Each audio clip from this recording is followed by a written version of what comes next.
নমস্কার বন্ধুরা, শুভ সকাল। আজকে এই নদীর পাড়, আমাদের এই নদীর পাড়ে দাঁড়িয়ে সকালে একটা ডাব খাচ্ছি। ডাব খাওয়ার পর আমি এমন একটা জিনিস বানাতে যাচ্ছি যে জিনিসটা আমাদের প্রত্যেক দিন বলা ভুল, প্রতিনিয়ত আমাদের লাগে কোনো কিছু খেতে গেলে, খাওয়ার ব্যাপারে আর কি।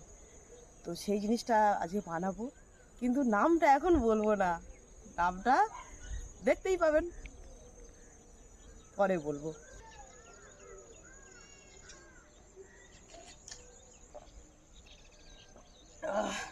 ডাবটা অনেকটা জল ছিল রে।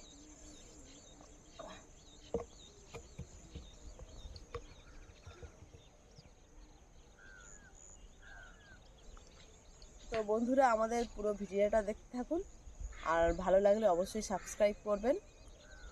চলুন আমাদের এবারে বোটের কাছে যাওয়া যাক। কোন বানাবো, ওই জন্য ধুলোগুলো আমরা এক জায়গায় সাইড করে নিচ্ছি। চৌদিক দিয়ে ধুলো উঠেছে, এই ধুলোটা এক জায়গায় কাঁড়ি করে নেব।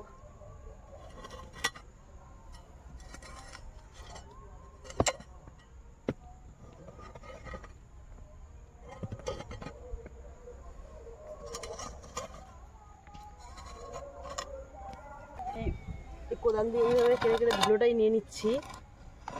এই ধুলো বোট কাটা হচ্ছে ওদিকে, দেখেছি সামনে এই বড় জঙ্গল, নোনা নদী, ঠাকুরার নদী। এই নদী থেকে এই পাশে যত ধুলো উঠেছে, ধুলোগুলো ভীষণ নোনা থেকে এই ধুলোগুলো উঠেছে। মিটিং জায়গায় সাধারণত এরকম ধুলো ওঠে না কোথাও, নোনা ধুলো। এই ধুলো জলের মধ্যে দিলে সেই জলটা চিয়ে চিয়ে গিয়ে, আপনারা ভালো করে দেখলেই বুঝতে পারবেন জিনিসটা যা হবে, তাতেই বুঝতে পারবেন যে কীভাবে লবণটা হচ্ছে, যে লবণ আমরা খাই। সে একটা সন্ধ্যা হয়ে গেছে, এখন বেশি কিছু দেখাও যাচ্ছে না। আমরা ভেবেছিলাম একটু সন্ধ্যের, আর রোদটা এত রোদ ছিল যে কিছু করতে পারছিলাম না। ভাবলাম একটু রোদটা কমলে করতে আসবো, নোনা জায়গা তো, অল্প রোদেও বেশি গরম লাগে। তো এই ভাবতে ভাবতে সন্ধ্যে হয়ে গেছে, সন্ধ্যে এটা শুরু করেছি।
হালকা পরিমাণে একটু গর্ত করে এতে জল ঢেলে রাখা হয়েছিল। এই জলটা এই যে এর সাহায্যে, যে হালকা ড্রেন করা আছে, এতে এসে পড়েছে।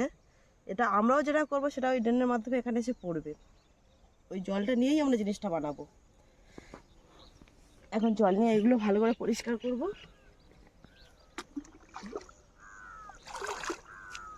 এগুলো কিন্তু সব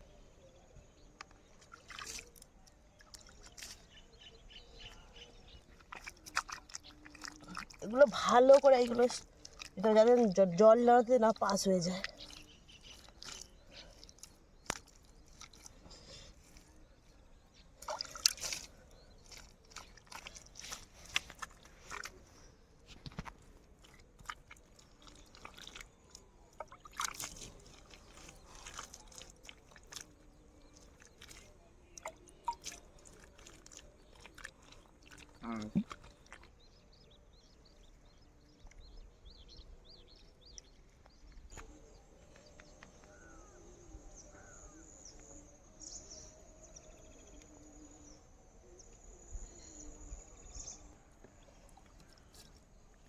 ওপারের মতো সেম ভাবে এপারটাও সমান করতে হবে।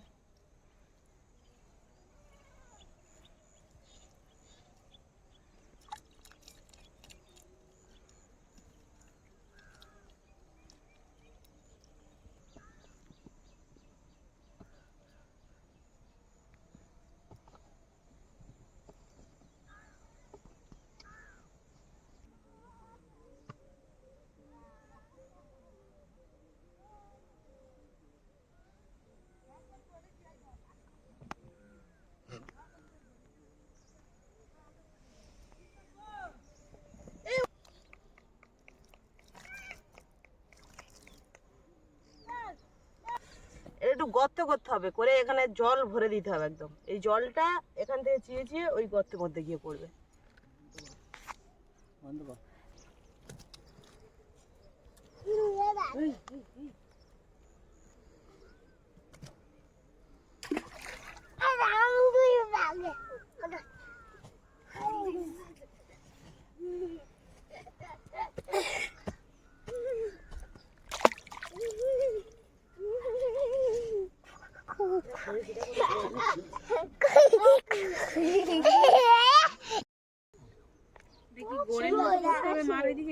সেই ঘাসে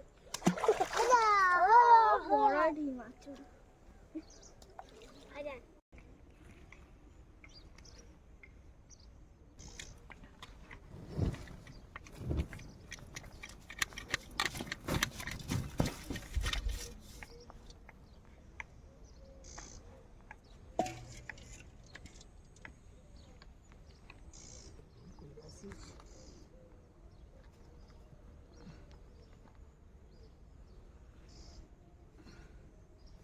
ছোট্ট ফুটো করলে কি সুন্দর আর ফের দিতে হয়।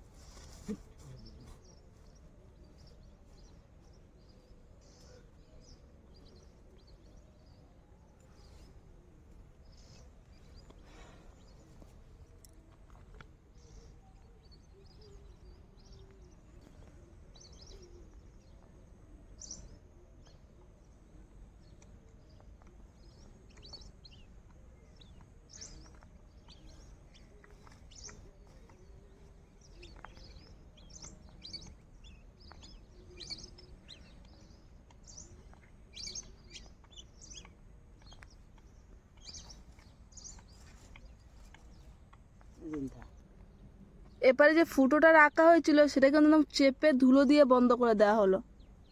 এবার এর উপর জল দিলে সেই জলগুলো আস্তে আস্তে নিচে গিয়ে ওই ফুটো দিয়ে বেরিয়ে এখান দিয়ে এসে লবণ জলটা পড়বে এই গর্তে। না নোনা জল দেওয়া হচ্ছে। জল দিবি মাদা মাটি দিবি কেন? আর একটু কারুকার্য বাকি আছে, সেটা হবে, তারপর জলটা ঢালা হবে।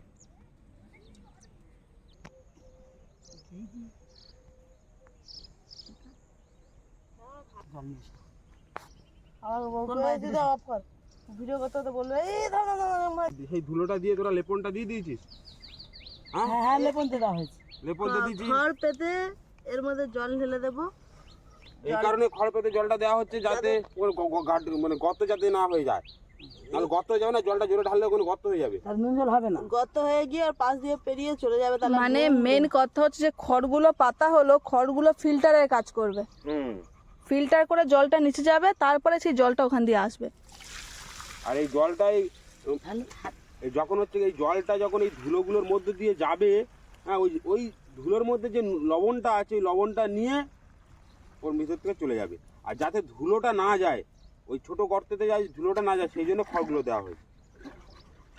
এই যে এর মধ্যে যাতে ধুলোটা না আসে তাই খড়গুলো আর পাতাগুলো দেওয়া হলো, ওরা ফিল্টারের কাজ করে। ফিল্টার করে উপর থেকে জলটা নিচে আসবে, তারপর নিচ থেকে এখানে হয়ে এখানে এসে পড়বে।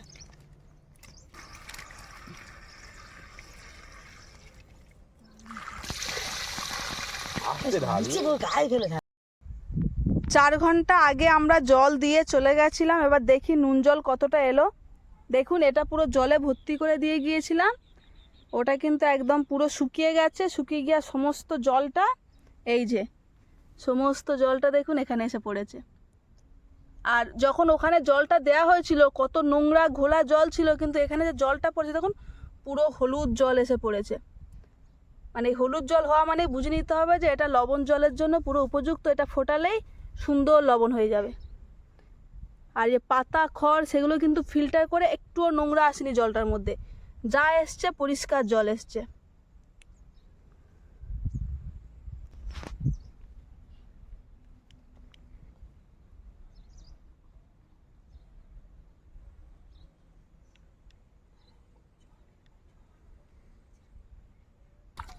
এবারে এই জলটা বালতি করে কাটিয়ে নিয়ে বাড়ি চলে যাব, গিয়ে এটাকে শুকিয়ে শুকিয়ে লবণ বানিয়ে নেব। যে জলটা এবার কাটিয়ে নেব বাটি দিয়ে। জল দেবে না, এই জলটা তুলে নেব, আর যাতে আরও জল হতে পারে, কারণ আরও লবণ আমরা তৈরি করবো, তাই এর মধ্যে আরও জল দিয়ে চলে যাব। আর যে জলটা হয়ে গেছে সেটা তুলে নেব। এই যে জল দিচ্ছি।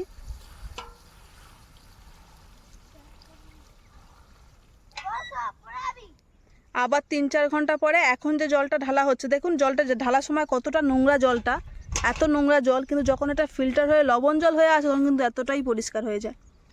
তো এই জলটা এখন তুলে নেব, আর এই জলটা দিলাম, এটা আবার 4-5 ঘন্টা পরে যখন লবণ জল হয়ে যাবে তখন এসে নিয়ে যাব।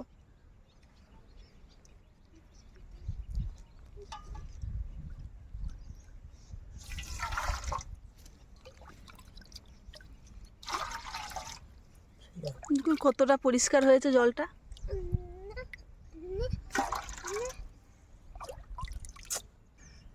দেখুন পুরো 1 বালতি জল হয়ে গেল। আমাদের এই লবণের জল নিয়ে চলে যাচ্ছি।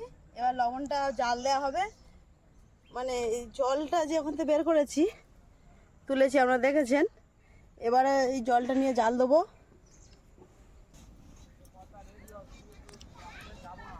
উনুন ধরানো হয়ে গেছে, কড়াইটা বসিয়ে দিলাম। এবার এই জলটা এর মধ্যে ঢেলে দেবো। কড়াই গরমের কোনো প্রয়োজন নেই, জলটা ঢেলে দিলেই হবে। পুরো জলটা দিয়ে দেবো। এবার জলটা গরম হয়ে যাওয়ার পর শুধু নেড়েই যেতে হবে, শুধু নাড়তেই হবে, শুধু নাড়তে হবে।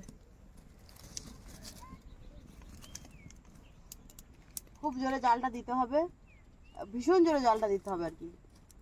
এই জলটা মানে মরে অন্য একটা জিনিস তৈরি হবে, যেটা এতক্ষণ বলা হচ্ছে না। এই জলটা মানে মরে মরে মরে মরে তারপরে একদম সাদা যে লবণ, সেই লবণটা হয়ে যাবে। কতটা জাল দিচ্ছি দেখুন বন্ধুরা, এরকমভাবে কন্টিনিউয়াস এইভাবে চলতে হবে, তারপরে এর থেকে লবণ তৈরি হবে। জলটাও সাদা সাদা একটা ভাব চলে এসেছে ঘোলাটে। দেখুন বন্ধুরা, কড়াতে পুরো ভর্তি জল ছিল, আস্তে আস্তে কমে কমে অতটা কমেছে, ফের আবার ওই দাগ পড়েছে, ওই দাগ থেকে আবার কমেছে, এবার শুধু উদলে উঠছে। একটু এদিক ওদিক হলেই উদলে পড়ে যাবে। কন্টিনিউয়াস নেড়েই যেতে হচ্ছে, নেড়েই যেতে হচ্ছে। জালটা একটু কমে গেছে।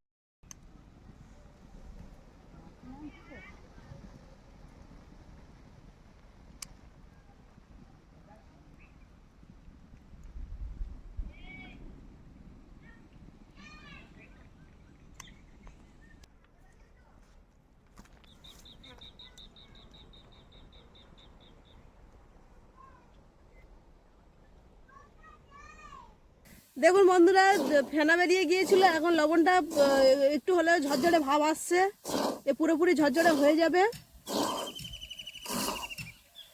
আমরা এরকম নাড়তে থাকবো কন্টিনিউয়াস, তলাটা ধরে যাচ্ছে, যার জন্য কন্টিনিউয়াস আমাদের নাড়তে থাকতেই হবে।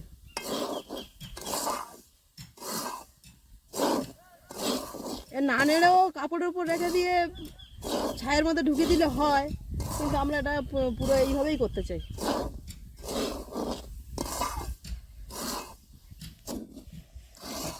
দেখুন বন্ধুরা, আমরা এই জল দিয়েই তো লবণটা অ্যাকচুয়ালি করলাম, কিন্তু সত্যি যে ডাইরেক্ট জল নিয়ে যে ফিশারি থেকে জল বা নদী থেকে জল নিয়ে যে করে নেব, সেটা কিন্তু হবে না। আমাদের এই প্রসেসেই করতে হবে, তাহলে লবণটা এরকমই হবে। Thank you. এই লবণ পুরো কমপ্লিট ঢেলে নিচ্ছি।